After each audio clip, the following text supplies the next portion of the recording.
Okay, so today we're going to talk about a subject that's very heavily debated back and forth between the Democrats and the Republicans. The subject of marijuana.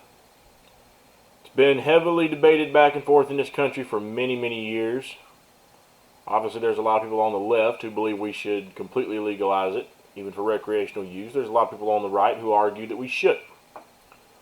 And it seems to be that the one place where there's somewhat of a middle ground that's definitely growing is in the medical marijuana department. Now, let's go into some brief history about this first and foremost. For the majority of the history in this country, the marijuana business was a big part of our economy. Okay? We used to make a lot of things out of hemp fiber. Okay? Out of hemp fiber. Later, a lot of the clothes switched over to cotton, especially after the invention of the cotton gin. It made processing hemp fibers cotton so well. We'll get to the hemp fiber in a little bit. It made processing cotton so easy at the time that it was just an easier product to use for that purpose. Okay? Little tidbit not a lot of people know about history. When we were a British colony, we were mandated by the British to grow hemp, aka marijuana, because hemp was used to make ship sails, ropes, and many other products at the time. So when we were a colony under British rule, we were mandated to grow marijuana. And as you'll hear later on in one of our clips today, if Thomas Jefferson and George Washington were alive today, they would be raided and arrested for the amount of hemp that they grew on their plantations. Okay, so marijuana has a big history in this country. Now, we'll get to the recreational side in just a moment. But the first thing that I want to touch on before I play a clip is the medical aspect of it. Okay? There's definitely a lot of things growing in this country. A big, growing of the CBD market, for example. Okay? And a lot of people try to argue, well, we don't know for sure what it does, and we don't know what the effects are. And a lot of that argument, if you really want to get down to brass tacks here, comes from the fact that the government will not run the tests on it to find out just how effective it is, even though independent tests that have been done show that it is definitely effective. For example, they've done tests on lab rats that they gave amounts of CBD to injured rats and compared their healing to the rate of a rat that had the exact same injury but did not consume any CBD whatsoever. The rat that consumed CBD healed at a faster pace than those who didn't. Okay, and that's been done through multiple tests, and they've shown the results. So there's a lot of things that CBD can help with. Okay, but let's remember, a big thing that we've covered on this channel since day one of my first videos has been the money and the political corruption that's going on behind the scenes in politics and in Washington. Okay? I'm sure I'm not bringing news to anyone that there is corruption in politics. But let's just examine this particular corruption anyway. Okay? Big pharmaceutical companies have this country in a vice. Have it in a vice. Okay? They fund nearly everything. Okay? And they're the reason that they don't want to push a nice healthcare system where everyone can be covered. They don't want things like that to be put into place, okay? They want to be able to keep charging high dollar for the medicines that they distribute, even though it's sold in countries for a fraction of the price. And their argument to things like that is that, oh, well, we need this money for research and development. We need to be able to do new testing. Well, what I want to know is if we're doing so much testing in this country and we're making such great medical advances, why does every medicine that you see on the market come with such nasty side effects half the time? And I say every medicine as an exaggeration, but listen to the commercials from television. They advertise one pill to take care of one problem that will give you 5 other problems. That's not good arithmetic. Why do I want to get rid of my stuffy nose and have an anal hemorrhage? Who in their right mind would want something like that? But that's the system that we have in this country. If we are pumping so much money into research and development, why have we not found the cure for cancer? But other countries have better treatments for cancer that have much smaller economies, much poorer populations than this country. You look at people, world leaders, when they found out they were diagnosed with a form of cancer. Take Chavez, I believe it was, from Venezuela. When he got cancer, who did he go see? Did he come to the United States for treatment? No, he went to Cuba. Cuba. Someone who we signed a ban on many moons ago. We can't trade with Cuba. Okay? We basically isolated Cuba. Okay? Their people and the country are definitely not as well off as the people of this country. Yet they've made that advancement. And we haven't. How's that possible if all this extra money that we're expected to pay for medicine is being funneled into that? Okay? Now I have a theory on it. And that is, they don't want, because it's a private business in this country, okay? And here's one of the things that my capitalist friends, and I'm not a socialist, just for the record, okay? Between the two, I'm more of a capitalist than a Democrat socialist. Okay, much more on the capitalist side. However, I do believe there are some things you shouldn't give to capitalism. For the people who argue that we don't need a mixed economy, in my opinion, I believe they're completely wrong. We do need a nice balance of both. People's health is not something we should leave to a private business, because once again, a private business has got one goal in mind, and that is money. And the more of it they can make, the better off they're going to be. So when you leave it up to a private business to come up with your medicine and do the research and development, they don't want to cure you. Hard fact of life, some people might not like to hear it, but there are evil people out there who just don't care whether you live or die. Okay? They don't. They don't want a medicine that's going to cure what you have. They want to create a medicine that treats what you have. But it's going to come with just a few side effects to it, and then when you have these side effects, you buy their next pill that treats that, and the other pill that treats the other side effect you gave you, because usually it can come with more than one. And the more of these pills you take, the more things you're prone to get as a result of taking these pills, which means you need to buy more pills for that. By the end of it, this is why you see elderly people with something that looks like a long gun magazine. 7 days a week, little bitty things, little tablets, they pop open and dump out a handful of pills. And sometimes have to do this twice a day even. People take so many pills. And yet we have studies that show other, more effective methods to treat certain illnesses. But big pharmaceutical companies don't want those methods to be exploited, because they have spent too much money into what they got. They don't want their profits to be touched. So, to keep it off the market, let's use our money, let's fund super PACs, let's get involved in the corruption, and let's lobby these politicians to keep it off the market for medical reasons. Now, I would like to show you a clip of a prime example of where all these pills and all these medicines we've been investing in, according to the big pharmaceutical companies after all this time, cannot treat simple epilepsy, but CBD oil treated it very effectively. Let's take a look.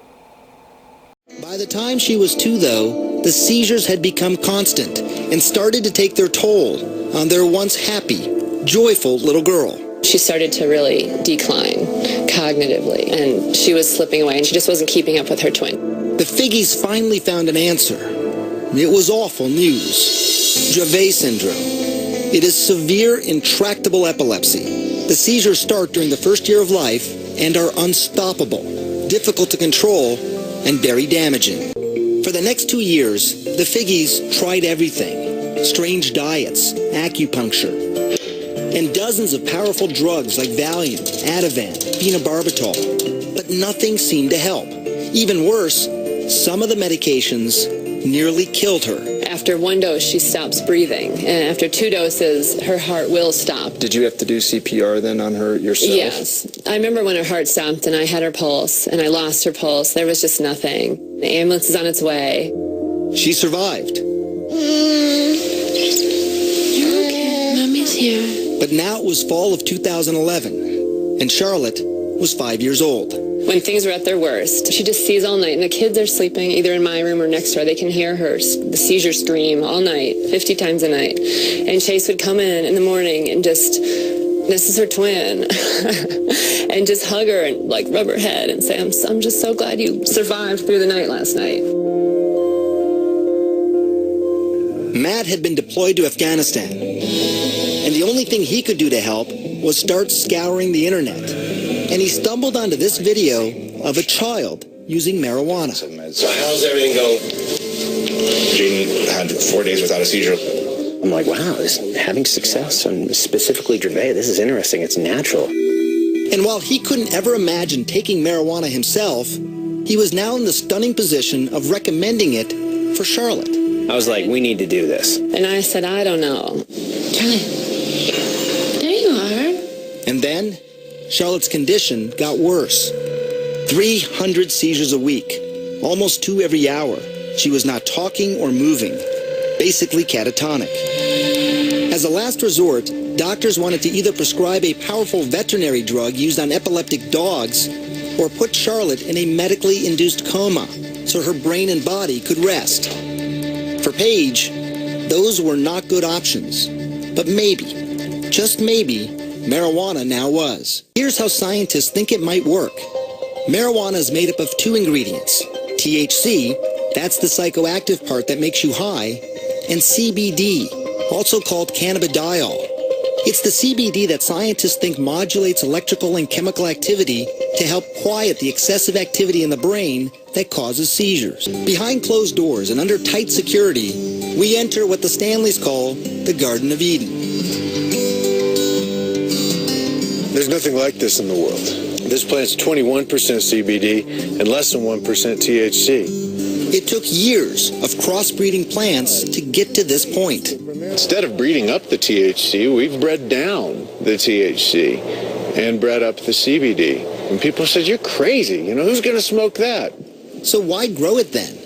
Well, the Stanleys also believed in CBD's potential to treat many diseases. It was January 2012, Afghanistan. About 7,000 miles away from his family in Colorado, Matt Figge received this video from his wife, Paige. It's horrible seeing these videos when I'm deployed. It was his 5-year-old daughter, Charlotte, seizing. Diagnosed with a severe form of epilepsy, she was having 300 seizures a week. Each attack so severe, it had the potential to kill her. They had already tried dozens of high-powered drugs. We needed to try something else, and at that point in time, marijuana was that natural course of action to try. At home in Colorado, Paige searched for marijuana high in CBD. That's the ingredient some scientists think helps seizures, and also low in THC. Remember, she didn't want to get her daughter stoned. She found a small amount at a Denver dispensary. The owner was surprised that anyone would even want it. They said, it's funny because no one buys this, you know. That was the general consensus. Nobody wanted it. It didn't have any effect. Paige paid $800 for a small bag and took it home. I had a friend that was starting a business on making medicine. And I said, can you help me extract the medicine from this bag of marijuana? I measured it with a syringe and squirted it under her tongue. It was exciting and very nerve-wracking. Holding Charlotte in her arms, Paige waited. An hour ticked by, and then another, and then another. She didn't have a seizure that day. And then she didn't have a seizure that night. Did you sit there and look at your watch? And... Right, I thought, this is crazy. And then she didn't have one the next day. And then the next day. And I thought, she would have had 100 by now. And I just thought, this is insane. I remember how happy Paige was. Like, it's really working. I can't believe it. Yeah, that was pretty amazing to hear. It had worked. Charlotte was the first of those kids. Late spring 2012, she tried the Stanley Special Marijuana. And again, it worked. I can't tell you what that means to us. Get your dozen in a little bit. If it doesn't get you, something's wrong with you. She lived her life in a catatonic state. Now her parents get to meet her for the first time. What a revelation. Yeah, kitty. The child who had had 300 seizures a week was now down to just one every 7 days. Bitter pat tiptoe. When I first met Charlotte, March of 2013, it was 1 year after that first dose of marijuana. Achoo! After almost 2 years on a feeding tube, she was now eating on her own. Yellow? She was talking, even walking. Puppy. Yeah, please, she said please. And while scientists are still at the very early stages of knowing if this is actually happening, I can tell you it was remarkable to see her progress. In the 3 months since we first met her, we saw a change. She was now talking more. Say puppy. Yeah. She's horseback riding. Good girl. She even rides a bike on her own. And the special strain made for Charlotte is now named for her. It's Charlotte's Web. It is Charlotte's plant. It's Charlotte's plant. Not anymore. Now it's for all the children. More than 41 children are using Charlotte's Web here in Colorado. All of them are reporting significant seizure reduction. And there are dozens more on a wait list, hoping, praying that a plant could change their lives, just like it did for Charlotte. So there is clear example right there of what I'm talking about for medical marijuana, medical cannabis. Okay? A young girl, 5 years old, 300 seizures. And then, because of CBD, one, maybe just one every 7 days. You know, for the Christian people who I heard points when I was younger that always said the crazy thing, in my opinion, is crazy. God never put marijuana on earth.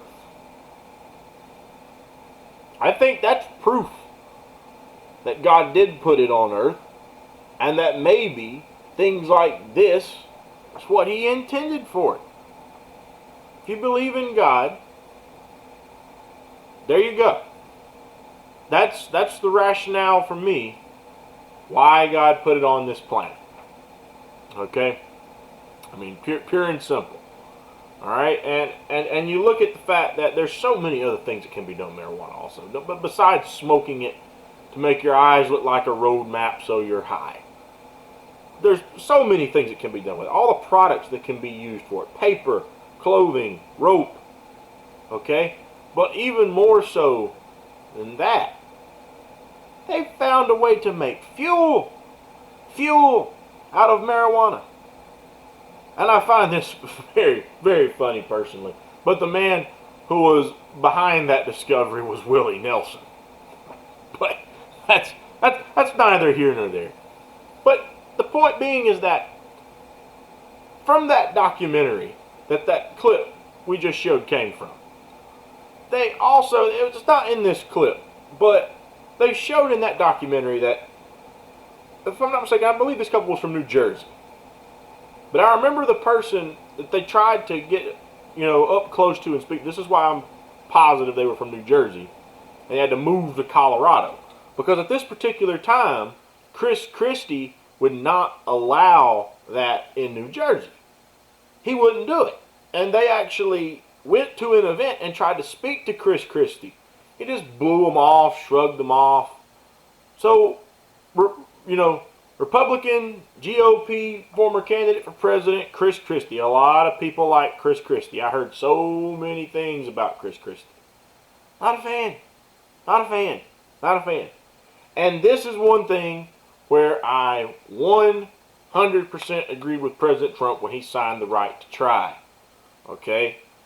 Even though this didn't necessarily have to do anything with marijuana, the theory behind it is dead on. Dead on. Who is anyone, federal government, local government, who are they to tell me or you, if you have an illness, that you can't take something that could possibly help you? Who has the right to tell you that? Just because they don't want to legalize a certain product, because they think people are going to smoke it to get high, and that it's going to, make everyone in the country lazy and this and that. Who has the right to tell you, because there hasn't been enough tests done on this medicine, that you can't take it? And that the only thing you can take are medicines that may not be anywhere near as effective and could potentially cost 5 times the price in certain cases. You want to know just what pharmaceutical companies want to do to medicine and the way they want to jack up the price. Look at Pharma Bro. His name escapes me off the top of my head. But Google Pharma Bro. You'll find him pretty quickly. He raised the price of a medicine astronomically, and it was life-saving medicine nonetheless. And he raised the price of it astronomically. Okay? So, there you go. People deserve the right to try. But, again, pharmaceutical companies are going to lobby these politicians to keep something like this off the market as long as possible. Okay? So, with that being said, let's take a look now at the history that's in this country of keeping marijuana off the market and just how far back this corruption and bribery goes within this country. Let's take a look at another clip. I mean, I think Hillary Clinton is obviously a more rational choice than Donald Trump. She's obviously a person who speaks better, a better representative of the people. She's intelligent. She's measured. And she flip-flops constantly. But she's obviously deeply in bed with the banks and with special interest groups. And this most recent WikiLeaks release of emails, it shows that she's been with talking with bankers, making sure that marijuana stays illegal. I mean, this is something that she has vowed to push back against with all of her might. And that's a disturbing thing to see in 2016. Because in my... there's more people locked up. I don't know if people know this, but there's more people locked up for marijuana in this country than for all violent crimes combined. Yeah. And that is terrifying. It's horrible. It's terrifying. It's horrible, too, when you get to, like when I did this book and went into the history, what terrifies you there is that our history books are government written with the government's view of history of what they want you to know. Because what astounded me in doing this book was to learn that marijuana was the economic backbone of this country for its first 160 years of existence. That if George Washington and Thomas Jefferson were alive today, they'd be raided by the DEA, they'd be doing 10 to 12 years in the federal penitentiary for being major drug dealers. Because they both raised massive amounts of marijuana and sold it. And there was a time that England, when we were the colonies, forced us to grow it because they needed it for their sails on their ships and the rope, and so that they could colonize the world with their navy. And they forced us to grow it. And here you have a product, and now all the reason that I personally have gotten on the bandwagon, and I've made this a personal focus, is because I had completely lost my quality of life, and marijuana's given it back. How so? Well, I won't say because of privacy, but someone extremely close to me developed epileptic seizure disorder and was seizing 3 to 4 times a week. And I was taking care of these seizures 3 to 4 times a week. If you've ever dealt with someone with a seizure disorder It's a feeling of helplessness. It's a feeling of pain. You can't even imagine what that person's going through. This is the person taking care of them. And if it's someone you love, the pain is unbelievable. And so the person was put on 4 different, one after the other, pharmaceutical medicines for seizures, right? None of them worked. They all had horrible side effects. The seizures continued for over 2 years. Finally, in desperation, we went to Colorado. The person got, quote, medical marijuana, 3 drops under the tongue 3 times a day. Amazingly, the seizures stopped. You have a good friend whose son has the same issue. Amazingly now, the person's completely weaned off all pharmaceutical, and it's now in pill form. The person takes a pill in the morning, a pill at night, and has been seizure-free for 2.5 years. Now, are they taking a pharmaceutical-based pill, like a Marinol, or are they No, taking they're taking the real... THC? Well, it's the other stuff, the OM... The other, not the THC, but the CBD? other 3, CBD. Yeah. The person needs the CBD. In fact, this person takes 0 THC, all CBD. So they're not it's not psychoactive whatsoever, At all. which is really important to point out. None. Even if it were, who cares? Who cares? Exactly. You know, like my friend Tommy Chong told me. Tommy Chong said there should be no difference between medical marijuana and recreational. He said the entire plant's medical. Those that are smoking it for the euphoric feeling are doing it for mental health. Oh, absolutely. 100%. And so how do you get through this life? If you can smoke a joint in the evening and it makes you relax, what's the matter with that? What's the difference between that or having a glass of wine or having anything else? Well, we're just victims to the propaganda of the 1930s. Yep. And whether people know it or not, it was all organized by William Randolph Hearst. And race baiting. Yeah, race-based. And William Randolph Hearst, who owned Hearst Publications, also owned a bunch of paper mills. He owned these thousands of acres of timberland. Yep. And they came out with a machine called a decorticator, whether people know this or not. And the decorticator made it economically easy to process hemp fiber.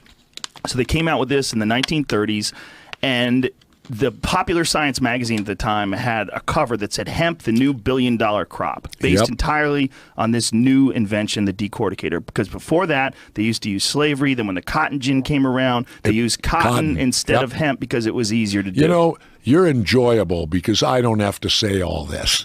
Well, it's one of those things that I've just been telling people forever. It drives me fucking crazy. You've done your homework. It's wonderful. Because usually I go on a show, I have to do the explanation of all that. But with you, I don't have to. You know it already. Well, all right, so there's a good brief explanation into the history and how marijuana became illegal to start with. They didn't really go full into what William Randolph Hearst did. Now, if you look and research, you're going to find 2 versions of this. You're going to find the version that I'm going to tell you. You're going to find the version to the people who say, oh, no, that's not how this happened. That's a conspiracy theory. That's a conspiracy theory. I've come to find there are a lot of very plausible, very believable, and in my opinion, very true conspiracy theories. And I believe this is one of them. Obviously, you heard the mention that William Randolph Hearst owned all the paper mills and thousands of acres of timber in that clips. Story goes that Mr. Hearst used his newspaper companies to use racist attacks on minority groups of African Americans and Hispanic people. And just to give you a few examples of what he used, he claimed that marijuana was what African American people smoked, and it's what made them want to rape the white women. Okay? He went on to say that it's what the Hispanic people smoke, and it's why they never want to get out of the bed till after 12 noon, and they're so lazy. Very, very racially motivated.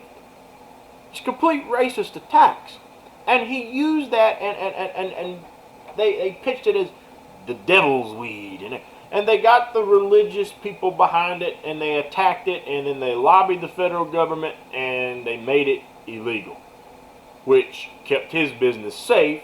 He kept making all of his paper out of trees. Okay? So, there you go. There you go. And by the way, as we were reviewing that clip, I finally remembered Pharma Bro's name, Martin Shkreli. Okay, Martin Shkreli, for anyone who wants to do their homework on that piece of work. But that being said, so that's a brief look back into the history of how it actually became illegal to start with. And since then, we've been victims of the propaganda of that time about why we shouldn't legalize marijuana. Okay? Now let's look at the recreational part for a moment. To all the people who don't believe it should be legalized recreationally, let me say this. I'm not a fan.